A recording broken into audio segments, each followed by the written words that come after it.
What's up, podcast listeners? It's Drew. It's Andy. It's the end of 2020. Welcome to episode 48 of the What's Up Castleberry podcast.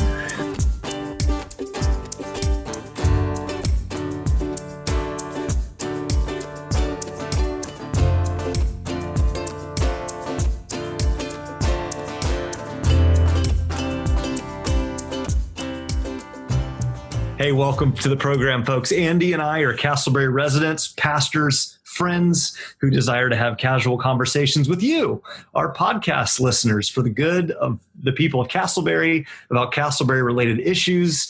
And we love to have guests and friends involved with Castleberry.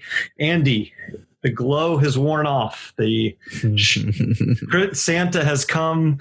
Christmas has officially ended and the presents have been unwrapped.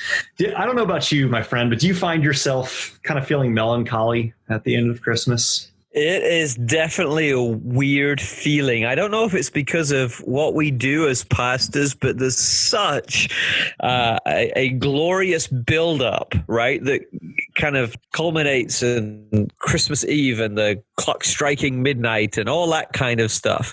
And then here we are in this weird week between Christmas and New Year. But I'm not feeling too melancholy. I am grateful for the season. I'm optimistic about the new year and just enjoying a little bit of downtime.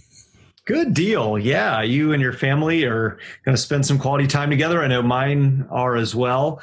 I would say I feel melancholy. Just, you're right, the emotional output and energy that's involved in Christmas Eve and all things Christmas, and just feel the heaviness and weight of 2020, and hopeful, optimistic, I guess, as we are prone to be as we look towards something greater, that 2021 will be different in some way. What would you say, just an early take, if there's something specific maybe in your mind that excites you about what's ahead in 2021? Yeah, I think the most exciting thing about 2021 is it's not 2020, right? I mean, I've tried to be positive all year, and I think I've probably done an okay job. But, you know, in this time as we're approaching 21, I'm like, man, that was tough. That was hard. So many twists, so many turns, so many curveballs, so much unknown.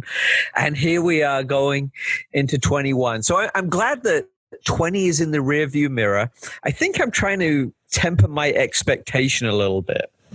You know, I hear lots of folks saying, oh, thank goodness that's behind us. Yay, bring on 2021. But I don't want to make the same mistake twice, right? And set a high bar of expectation that everything is going to be great in 21 when there's still a lot of uncertainty before us. So I want to go in optimistic. I don't want to go in pessimistic, but I want to go in realistic. Expecting the best, trying to be stable, constant, and consistent, whatever this new year may bring. I know this is fairly cliche, but for me, something that, as I think about all the things that happened, friends and family members that passed away, that are no longer in our life, the birth of our son in a positive way, being away from people, working from home, all these different things, I feel in many regards like 2021, if nothing else, feels like if you're planting a garden, that there's kind of a new birth. Now, will that birth something beautiful, or will it be weeds? Yeah, I don't know yet, but it does feel like there's at least something to look forward to, and we're hopeful to you, listener, that you find some joy, some hope, and some encouragement. We're going to walk through 2021 together with you, though, as the What's Up Castleberry podcast family. Absolutely, and there is a lot to hope for as well. I mean, I've really been blown away the last few days about how quickly they're distributing the vaccine. I think that's amazing. And if it's everything that everybody promises it's going to be, that's good news for all of us. Yeah, absolutely. Well, hey, let's lean in, Andy, to our Castleberry in the News segment to talk a little bit about our local police. We've mentioned several times our relationship and our support and encouragement of Chief Krantz, along with the Castleberry Police Department. I know we were a part of a swearing-in ceremony not too long ago.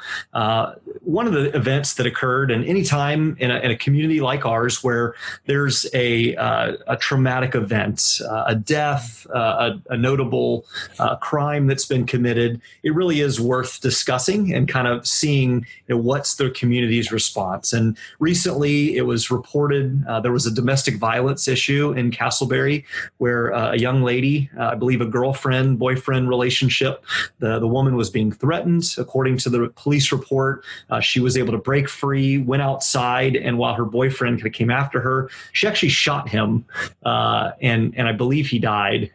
Chief Krantz was on the case along with the CPD and determines through the article, at least, that it appears to be self-defense and no charges will be filed. But Andy, what would you say just in terms of day-to-day, week-to-week, year-to-year, how our Castleberry police responded to that specific situation and just in general in our community?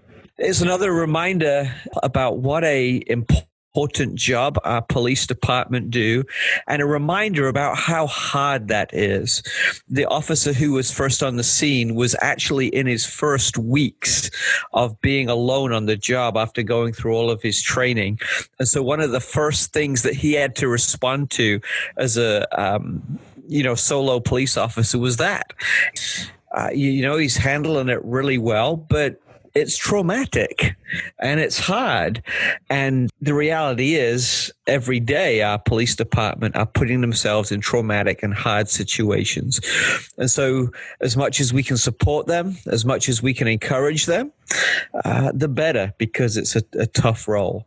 And it was just a reminder that even though we do live in this nice, pleasant, peaceful bedroom community, there can still be some very tragic things that happen.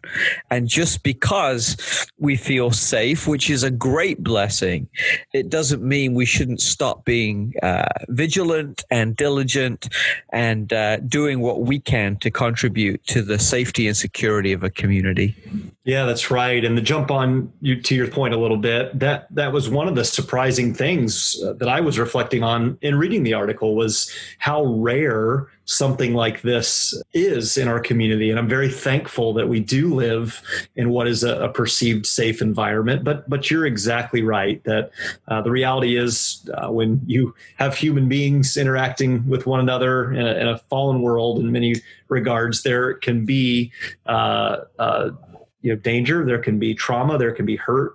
And so encouraging folks to be vigilant out there. Also want to encourage and give a little plug to some of our previous episodes. We've had a licensed counselor on in a previous episode. We have local pastors, local community leaders. If you are in a situation that warrants getting help, I can speak from just my own experience with counseling and having folks that speak truth into my life that there is nothing wrong. In fact, it's very much encouraged to seek help, seek counsel, seek care when you can get it. We need each other.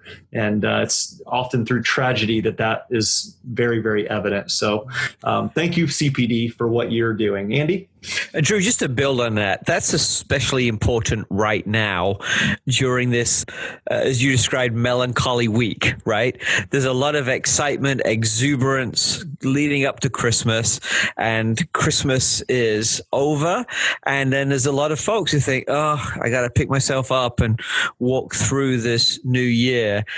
When I was in a previous church that had a lot more senior members than my current church does, January was always the busiest time of year for funerals. And I think it was that dynamic, right? That people were looking forward to Christmas. Christmas came and went, and it's like, I don't know if I've got what it takes to face this new year. And so I just want to build on what you said and just kind of encourage our listeners, our friends, if you're feeling lonely, know that you don't need to be alone, right? If you feel like you want to quit, reach out to someone and let them encourage you. right? Because we can face the future and we can face the future together. So just to put an exclamation point behind what you said, no one needs to go through life alone. That's not how community works. That's right. And one of the reasons we do this next segment, why we celebrate people who are involved in our community, is to note that we are in this life and in this community of Castleberry together. And so we want to celebrate those who are about bringing people together, who are about serving those in our community. And so each month we recognize our community member of the month. It's about to be January. And so we want to hear from you. Who do you see that's serving, that's leading, that's inspiring those in the great city of Castleberry? Would you let us know? And we would love to shout them out and reward them on our podcast with our Community Member of the Month award. Former Mayor Charlene Glancy recently won this award, and you can cast your vote for the next Community Member of the Month right where you're listening. Pause, go to our website, whatsupcastleberry.com. You'll see right on the homepage, producer Robin created a little link there where you can click on the trophy. You can vote, cast your ballot for who you would suggest to be that community member of the month. You can also let us know on our Facebook page, Instagram, or podcast feed, all with the title, What's Up Castleberry. We love celebrating the great people of Castleberry. We'll be back with our special guest, Tracie Searles.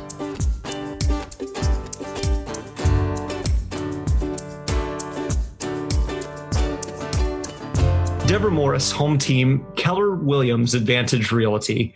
Deborah and Chuck are a husband and wife team serving the Castleberry and surrounding areas of Central Florida since 2012. They help sellers and buyers by making their housing dreams a reality. Check them out at their website, www.deborah, that's DEBORAH, morrishometeam.kw.com. Welcome back, listeners. Now we move on to my favorite part of the show, where we interview someone of notoriety within our community. Now, on a personal note, not only do we have a person of notoriety today, but we also have someone of great beauty. Not only does she serve our community, but she serves and supports me in numerous ways as well. She is Tracie Searles. My wife is the title I'm most proud of to give her, but she also works for Christian Help here in Castleberry. And this past week, and in fact, the past few weeks, has been super busy working with a great team at Christian Help to put together their Christmas blessing, where they have helped hundreds of kids through their program. And so I want to talk a little bit about that.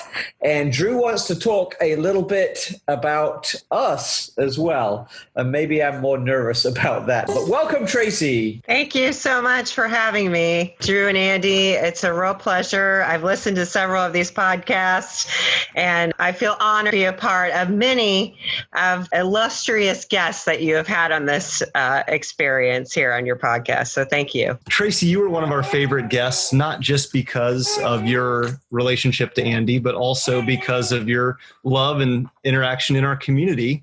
Tracie, for our listeners to get to know you a little bit better, we have some fun icebreaker questions. We want to start off with a real hard-hitting, newsworthy question on this podcast. Can you name your favorite member of the Searles family?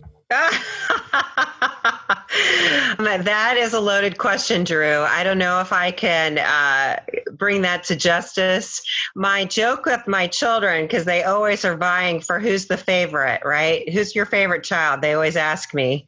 And I always respond, the favorite child is the one who's doing the thing that I'm asking them to do. I figure if that is the key for favoritism, then that is obviously the right answer for them, because they do a lot of wonderful things in this home. So I couldn't really pick my favorite, but that is a great question. I love all the Searles the same. I was going to say, but apparently it's not Andy if you only mentioned your kids. Just teasing, Andy, just teasing. We'll have more about Andy in a little bit in our interview. But Tracie, what is a favorite Christmas tradition that you have? I'm looking at the background of the Searles home. I see the Christmas tree up behind Andy there. What's a tradition that you guys enjoy? Well, I'd have to say decorating for the holidays is probably a wonderful tradition. My mother starts decorating at the beginning of November, and she has 17 Christmas trees in her house, Drew.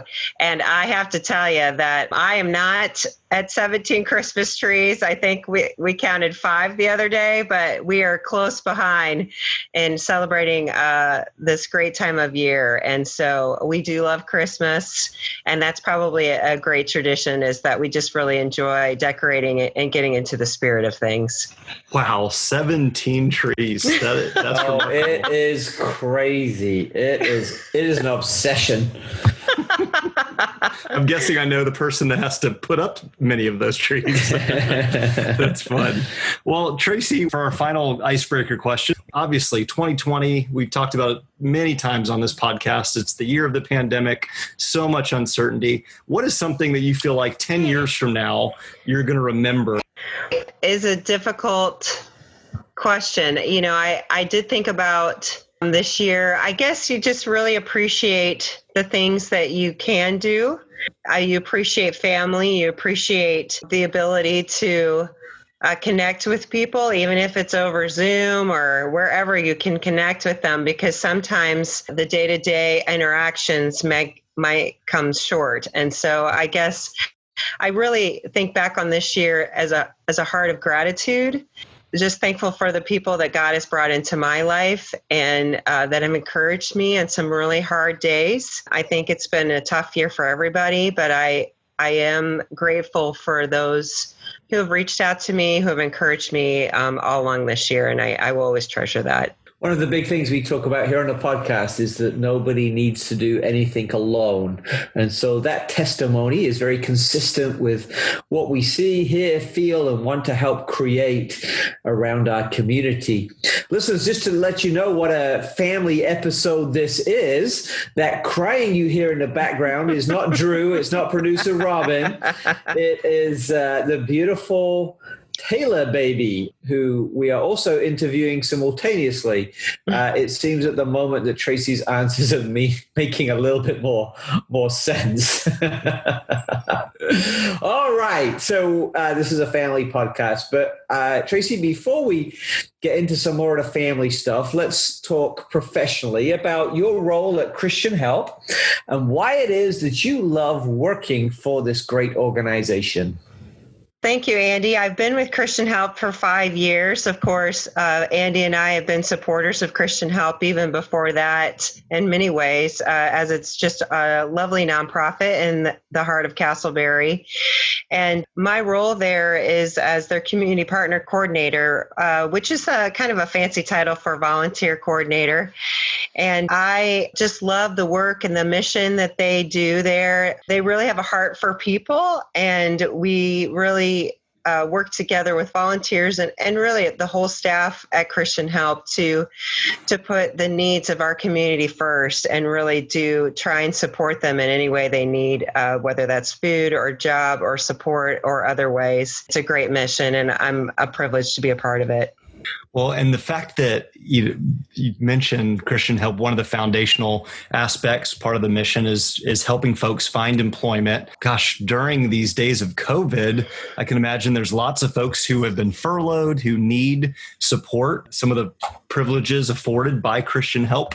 How have you seen your role, Tracie, within the organization change in COVID? And how have you seen Christian Help serve the community locally? This year's been challenging in many ways. With COVID, we've seen an uptick in the day-to-day needs of our food pantry. We used to serve about 75 families a day, and it's probably jumped to over 100 a day. And so that has been a huge need as far as trying to support that with staff, with volunteers. Volunteers make up the bulk of our support there at Christian Help, and we have probably about 50 volunteers a week that come out and serve the community through helping assistance with jobs and then also helping assistance with our food pantry. And so the challenge for me during COVID was in March and April and May, I I had a bunch of volunteers who decided to quarantine at home, which we totally support, and we appreciated them being safe in that way. But that really reduces the people that are coming in to serve the public. And so a lot of us had to just roll up our sleeves. For the first time in my life, I learned how to work the front desk. I learned how to provide meals for families and pack their groceries up. And so just chipping in, everybody's just doing their part to make sure everybody all their needs are met this year. Has been the real challenge, but I have to tell you that with the faithful few volunteers that have kind of stuck it out during this time of uncertainty, not really sure how the pandemic was going to affect them and their health, they just kept showing up and showing up and showing up. And it's such a blessing to me.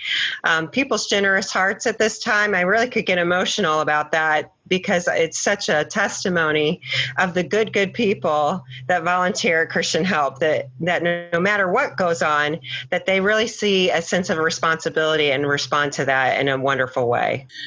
Do the math. I'm not quick enough to do it, but 75 to 100 people a day, every day.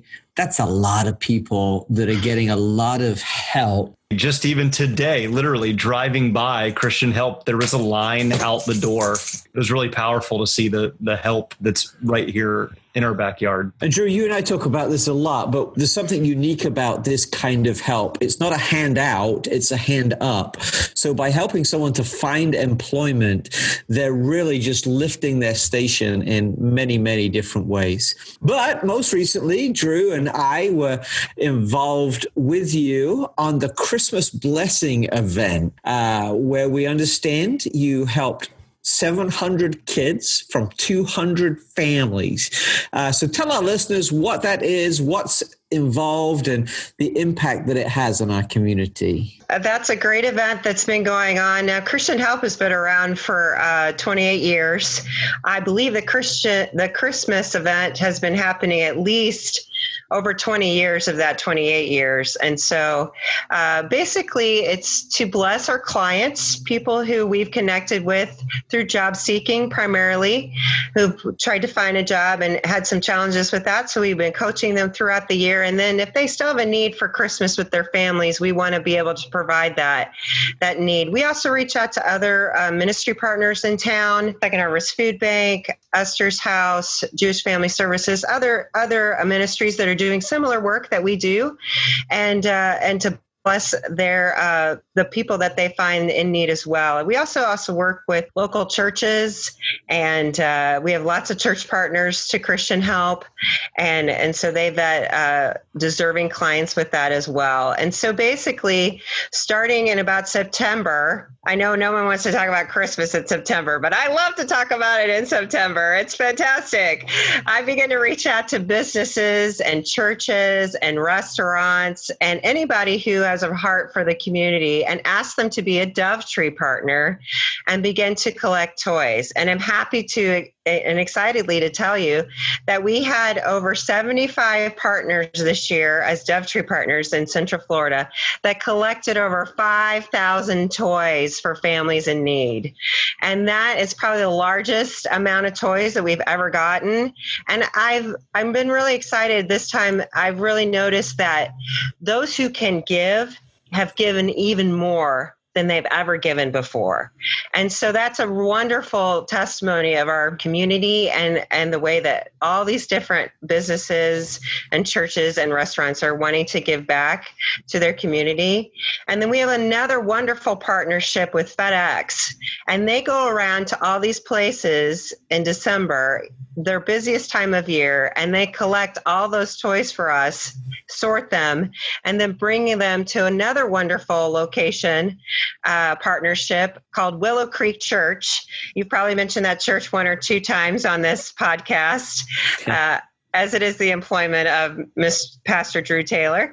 That is a wonderful partnering church, because without them, they used to do the Christmas program in our tiny little pantry. And if you've ever been on our property, you you can't even imagine how they were able to bless so many families with such a small amount of space for toys. But because of Willow Creek, we were able to basically take over their church and set up in their gymnasium a Christmas store where we can bless and honor many, many families, not just one gift per child, but I think up to on Friday morning, we were giving them 6 gifts per child to open on Christmas morning. And so we don't want to just bless families. We want to give them an extravagant Christmas if we can.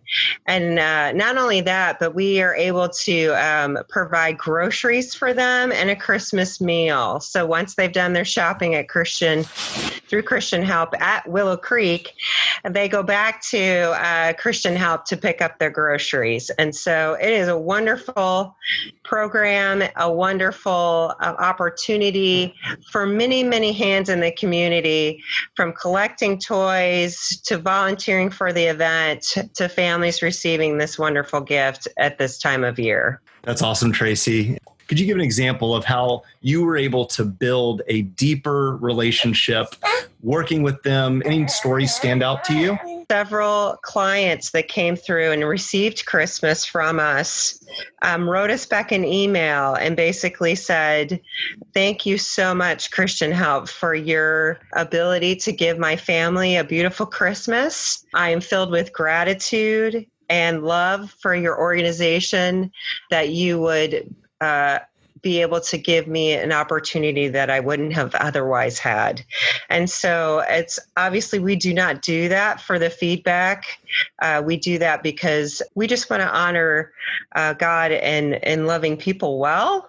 But at the same time, it's nice to know you get those little stories back of people who really appreciate being given that opportunity, and that really blesses us as well. One last Christian Help question. Christian Help is moving forward all the time. What are some things happening in 2021? We've really seen a lot of the impact of this year. And so even through the rest of this year, we will definitely be serving clients, hopefully, and so people can still donate towards that cause, of course, because that is still, those needs need to be met even in this year. But next year, we're going to look forward to continuing to serve job seekers. We will be doing that virtually until there's a time and place that is safe to do so in person. We feel that coaching in person does give people a little bit more accountability, but we are able to do that virtually right now. And so we want to be able to encourage people if they are looking still for work, or there's been furloughed, or they're just needing to get some of those needs met. We would love for them to reach out to Christian Help in 2021 so that we can connect them with our care management team and begin to give them the care and support that they need. And of course, we're always looking for volunteer support. There's a lot of people who definitely need that encouragement. And so there's my favorite volunteers are the people who are available during the day. Of course, anybody can help in any way possible, but those are the volunteers that I need to do the work that we need to. And I also, I love the retired folks, but I also love the college students. There's the ones that seem to be available during the day. And that's a wonderful group of people to work together, because you have generation after generation just encouraging one another to give back to the community. Tracie, I love that. And we've had Vicki and Doug, 2 other coworkers of yours from Christian Help on the program.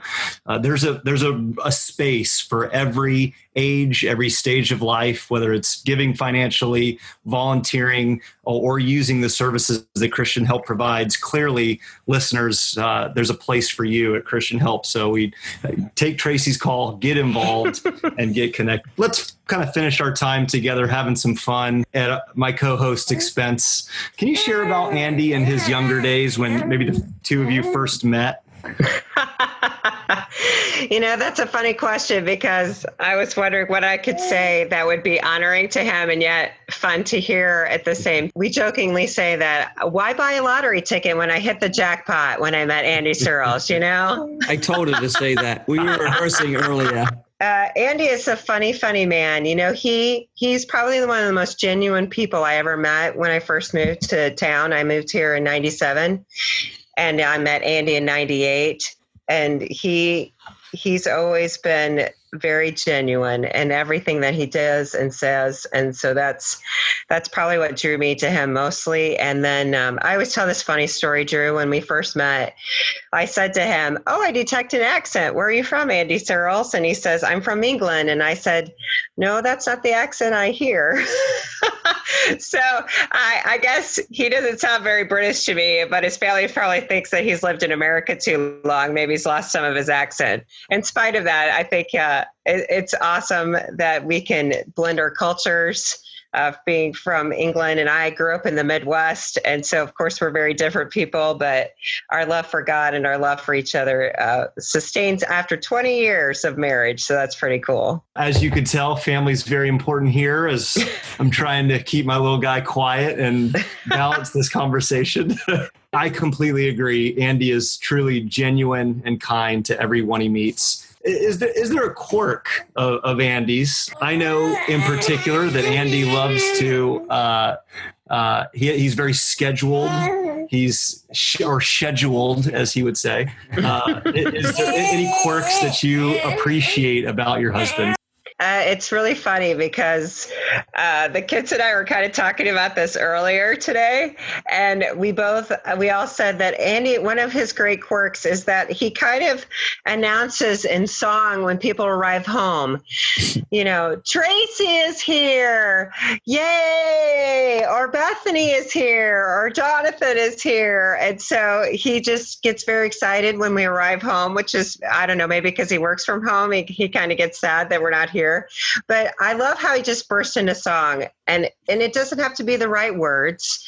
It doesn't have to be even the right song. Andy he'll just create his own soundtrack to his own life, which is kind of amusing to the rest of us.